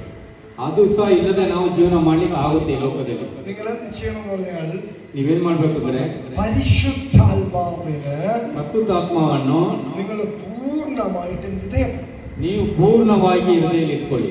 അപ്പോൾ നീ പാപം ചെയ്യാൻ നേരത്തെ കർത്താവ് ഒരു കടിഞ്ഞാനിട്ട് ഉള്ളിൽ. ಆಗ ಒಳಗೆ ಪಾಪ ಮಾಡ್ಲಿಕ್ಕೆ ನಮಗೆ ಅವಕಾಶ ಕೊಡೋದಿಲ್ಲ. വേണ്ട, ಬೇಡ, നോ നോ നോ, ಬೇಡ ಬೇಡ. ഉള്ളിൽ നിങ്ങൾക്ക് ശരിക്കും അനുഭവിക്കാൻ പറ്റും. ಒಳಗೆ ಸರಿಯಾದ ಒಂದು ಪರಿಶುದ್ಧಾತ್ಮ ಇದ್ದರೆ കർത്താവ് വേണ്ട എന്ന് പറയുന്ന സിഗ്നൽ നിങ്ങളുടെ ഹൃദയത്തിൽ ലഭിക്കും. ದೇವರು ನಿಮ್ಮಲ್ಲಿ ಪಾಪ ಮಾಡಬೇಡಿ ಅಂತ ಒಂದು ಸಿಗ್ನಲ್ ಬರುತ್ತೆ ನಿಮ್ಮಲ್ಲಿ. ഹല്ലേലൂയ. ഹല്ലേലൂയ. മദ്യഷാപ്പിന്റെ അടുത്തൂടെ പോകുമ്പോൾ മദ്യം മേടിക്കണം എന്നുള്ള വിചാരം വരുമ്പോൾ കർത്താവിന്റെ ആത്മാവ് ഉള്ളിലുണ്ടെങ്കിൽ പറയും. ಒಂದು ಬ್ರಾಂಡ್ ಶಾಪ್ ಹತ್ರ ಹೋಗ್ಬೇಕಾದ್ರೆ ನಮಗೆ ಪಾಪ ಮಾಡಬೇಡ ಅಂತ ಒಂದು ಹೆದರಿಕೆ ಬರುತ್ತೆ. ആരെ അനുസരിക്കും? ಅದು ನಮಗೆ ಅರ್ಥ ಆಗುತ್ತೆ. ആരെ അനുസരിക്കും? ಆಗ ನಮಗೆ ಅರ್ಥ ಆಗುತ್ತೆ. ഉറക്കത്തെ അനുസരിക്കും. ചേച്ചി നിദ്ര ಮಾಡಬೇಡಿ. ശരീരത്തെ അനുസരിക്കുന്നതുകൊണ്ടാണ് ഉറങ്ങുന്നത്. ഇപ്പോൾ ಪ್ರೈಸ್ ದಿ ಲಾರ್ಡ್. ജഡത്തെ അനുസരിക്കുകയാണ് നിങ്ങൾ ഉറങ്ങുന്നത്. ഇപ്പോൾ ಜಡವನ್ನು ಯೋಚನೆ ಮಾಡಿ ನಿದ್ರೆ ಬರುತ್ತೆ, ಪರಿಶುದ್ಧಾತ್ಮನ ಯೋಚನೆ ಮಾಡಿ ನಿದ್ರೆ ಬರಲ್ಲ. ഇപ്പോൾ നിങ്ങൾ ഇവിടെ ഇരുന്ന് ഉറങ്ങിയാൽ അതിന്റെ അർത്ഥം നിങ്ങൾ ജഡത്തിനെ അനുസരിക്കുന്നു, പരിശുദ്ധാത്മാവിനെ അനുസരിക്കുന്നില്ല. ನೀವು ಇಲ್ಲಿ ಕೂತು ನಿದ್ರೆ ಮಾಡ್ತಾ ಇದ್ದೀರಾ, ಈಗ ನೀವು ಜಡವನ್ನು ಯೋಚನೆ ಮಾಡ್ತೀರಾ, ಪರಿಶುದ್ಧಾತ್ಮನ ಯೋಚನೆ ಮಾಡ್ತಾ ಇಲ್ಲ. കാരണം കർത്താവ് രാത്രി തന്നിട്ടുണ്ട് ഉറങ്ങാൻ. ನಿಮಗೆ ದೇವರು ನಿಮ್ಮಲ್ಲಿ ಬರ್ತಿದ್ದಾರೆ ಇವಾಗ. പകൽ തന്നത് ഉറങ്ങാൻ വേണ്ടിയല്ല. ನೀವು ನಿದ್ರೆ ಮಾಡಬೇಡಿ, ಬಾರಿ ಎಚ್ಚರಿಕೆಯಾಗಿರಿ. പകൽ തന്നത് നിങ്ങൾ അധ്വാനിക്കാൻ വേണ്ടി. ನೀವು ತುಂಬಾ ಕೆಲಸ ಮಾಡ್ಲಿಕ್ಕೆ ಹೋಗಿ പ്രാർത്ഥിക്കാം, ಪ್ರಾರ್ಥನೆ ಮಾಡಬೇಕು, വചനം കേൾക്കാം. ನೀವು ತುಂಬಾ ವಚನ ಕೇಳಿ. ഇത്ര കഷ്ടപ്പെട്ട് നിങ്ങൾ ഇവിടുന്ന് വണ്ടിക്കൂലി മുടക്കി ഇവിടെ 300 രൂപ രജിസ്ട്രേഷൻ കൊടുത്ത് 300 രൂപ രജിസ്ട്രേഷൻ ലാഭമല്ലേ? ನೀವು ಕರ್ನಾಟಕದಿಂದ ಮೂಲೆಯಿಂದ ಬಂದು 300 ರೂಪಾಯಿ ರಿಜಿಸ್ಟ್ರೇಷನ್ ತುಂಬಾ ಲಾಭ. ಅದು ನಿದ್ರೆ ಮಾಡಿದ್ರೆ ಪ್ರಯೋಜನ ಆಗಲ್ಲ. നിങ്ങൾ വേറെ ധ്യാന സെന്റർ 800, 900, 1200 ഒക്കെയാണ്. ಬೇರೆ ಧ್ಯಾನ 1200, 300 ಮತ್ತೆ ಎರ್ನಾಕುಳಂ ಕೊಚ್ಚಿಂದ ಮೂಲೆ ಹೋಗ್ತಾ ಇದೆ. ಇದು ತುಂಬಾ ಹತ್ತಿರ ಜಾಗ. 3 ദിവസം 300 രൂപയ്ക്ക് ഭക്ഷണവും പാർപ്പിടവും എവിടെ കിട്ടും? ಎಲ್ಲ ಸೌಕರ್ಯ ಇದೆ. ಊಟ, ಕಾಫಿ, ತಿಂಡಿ ಎಲ್ಲ 300 ರೂಪಾಯಿ ಮಾಡಿಕೊಡ್ತಾರೆ. ಅದು ದೇವರು ಕೊಡುವಂತ ಚಿಂತೆ. ഹല്ലേലൂയ. ഹല്ലേലൂയ. 300 രൂപയൊന്നും ഞങ്ങൾക്ക് തികയുന്നില്ല, പക്ഷെ ഞങ്ങളുടെ പോക്കറ്റിൽ നിന്നൊക്കെ ചെലവാകുന്നുണ്ട്. അത് ഞങ്ങളങ്ങനെ കണക്കൊന്നും പറയുന്നില്ല. നിങ്ങൾക്ക് ഉദാരമായിട്ട് ആൾക്കാർക്ക് അരിയൊക്കെ കൊണ്ടുവന്ന് തരണമെങ്കിൽ കൊണ്ടുവന്ന് തരാം. ನಿಮ್ಮಲ್ಲಿ ಸಹ ನೋಡಿ ಕೆಲವರು ದಾನ ಮಾಡಲು ಬಂದು ಧ್ಯಾನಕ್ಕೆ ಕೊಡ್ಬೋದು. ಏನಿಲ್ಲ, ತರಕಾರಿ ಕೊಡ್ಬೋದು, ಅಕ್ಕಿ ಕೊಡ್ಬೋದು, ಅದು ಮಾಡ್ಬೋದು. ಬೇರೆ ಫೀಸ್ ಕೊಡಬೇಕು ಅಂತಿಲ್ಲ. ഇദ്ദേഹം പൂർഗീന്ന് വന്നപ്പോ ആ വണ്ടിക്കകത്ത് 25 കിലോ ಅರಿ എടുത്തിട്ടു. ನಾನು ದೇವರಲ್ಲಿ ಮೊನ್ನೆ ಬರ್ಬೇಕಾದ್ರೆ ಒಂದು 25 ಕೆಜಿ ಅಕ್ಕಿ ತಗೊಂಡು ಬಂದೆ. ತುಂಬಾ ಆಸೆ ಇದೆ ನಮ್ಮ ಧ್ಯಾನ ಕೇಂದ್ರ ಬೆಳೆಸಬೇಕು ಅಂತ ಹೇಳ್ಬಿಟ್ಟು. ರೂಹ ಧ್ಯಾನದಲ್ಲಿ ಫಸ್ಟ್ ಟೈಮ್ ಬಂದಿದ್ದೆ. ನನಗೆ ಈ ಸ್ಟೇಜ್ ನನಗೆ ಅವಕಾಶ ಕೊಟ್ಟು ಮಾತನಾಡಲಿಕ್ಕೆ ಇದು 2ನೇ time. Praise the Lord. Praise the Lord. Hallelujah. ആരെങ്കിലൊക്കെ വീട്ടിൽ വരുവാണെങ്കിൽ കുറച്ച് തേങ്ങായോ കുറച്ച് അരിയോ പച്ചക്കറിയോ ഒക്കെ കൊണ്ടുവരാം. ನಿಮ್ಮ ಮನೆಯಲ್ಲಿ ಸುಮಾರು ಇರ್ತದೆ, ತೆಂಗಿನಕಾಯಿ ಅಥವಾ ಅಕ್ಕಿಯೋ ಸೊಸೈಟಿ ಅಕ್ಕಿಯೋ ಏನಾದ್ರು ಇರ್ತದೆ. ഒരു കുഴപ്പവും ഇല്ല, ಒಂದು ತೊಂದರೆ ಇಲ್ಲ. ദൈവം അങ്ങോട്ട് അനുഗ്രഹിക്കും. ನಿಮ್ಮ ದೇವರು ನಿಮ್ಮನ್ನು ಆಶೀರ್ವದಿಸ್ತಾರೆ, 100 ಸಂಪಾದನೆ ಕೊಡ್ತಾರೆ. നിങ്ങളുടെ ഫ്രിഡ്ജ് കാലിയാവത്തില്ല, ನಿಮ್ಮ ಫ್ರಿಡ್ಜ್ ಖಾಲಿ ಆಗೋದಿಲ್ಲ. എപ്പോഴും നിങ്ങളുടെ ഫ്രിഡ്ജിന്റെ അകത്ത് ആഹാരം ഉണ്ടായിരിക്കും. ನಿಮ್ಮ ಫ್ರಿಡ್ಜ್ ಅಲ್ಲಿ ಯಾವಾಗ ತುಂಬಾ ಇರ್ತದೆ. ഹല്ലേലൂയ. ಹಲ್ಲೆಲೂಯಾ. നിങ്ങൾ അങ്ങനെയൊക്കെ മനസ്സിൽ വെച്ചൊന്ന് സപ്പോർട്ട് ചെയ്യുവാണെങ്കിൽ ഓക്കെ. ನೀವು ಅದೇ ತರ ನಮಗೆ ಸಪೋರ್ಟ್ ಮಾಡಿ ತುಂಬಾ ಅನುಭವ ಸಿಗುತ್ತೆ ನಮಗೆ. നമ്മുടെ മൈക്ക് സിസ്റ്റം വളരെ മോശമായിരുന്നു കഴിഞ്ഞ 2 മാസം മുമ്പ്. ನಮಗೆ ಈ ಸೌಂಡ್ ಸಿಸ್ಟಮ್ ತುಂಬಾ ಕಷ್ಟದಲ್ಲಿತ್ತು. ಈಗ ಒಂದು 2 ತಿಂಗಳಾಗಿ ತಂದಿದ್ದಾರೆ, ಆದರೂ ಸೂಟ್ ಆಗಿಲ್ಲ. ಇನ್ನು ಸ್ವಲ್ಪ ಖರ್ಚುಗಳಿದೆ. 3 ദിവസം ദൈവത്തിന് വേണ്ടി കൊടുത്തിരിക്കുക. ನೀವು 3 ದಿನದಲ್ಲಿ ದೇವರಿಗೆ ಕೊಟ್ಟಿರ್ತೀರಾ. ಅವ 100% നിങ്ങൾ കർത്താവിൽ നിന്ന് മേടിച്ചിട്ടേ പോകും. 100% ನಿಮಗೆ ದೇವರು ಕೊಟ್ಟಿರ್ತಾರೆ. ನೀವು ಹೋಗೋದೊಳಗೆ ನೀವು ತೀರ್ಮಾನ ತಗೊಳ್ಳಿ ಇವತ್ತೇ. ഹല്ലേലൂയ. ಹಲ್ಲೆಲೂಯಾ. നിറയണമേ നിറയണമേ. പട്ടണത്തിലെ കമം പട്ടണത്തിലെ ആഗ്രഹം തീഷ്ണതയേറിയ ആഗ്രഹമാണ്. എന്റെ ദൈവത്തെ എനിക്ക് ലഭിക്കണം, എന്റെ ദൈവവുമായിട്ട് നീ സഹകരിക്കണം, എനിക്ക് ദൈവവുമായിട്ട് ചലിക്കണം, ദൈവവുമായിട്ട് സഞ്ചരിക്കണം.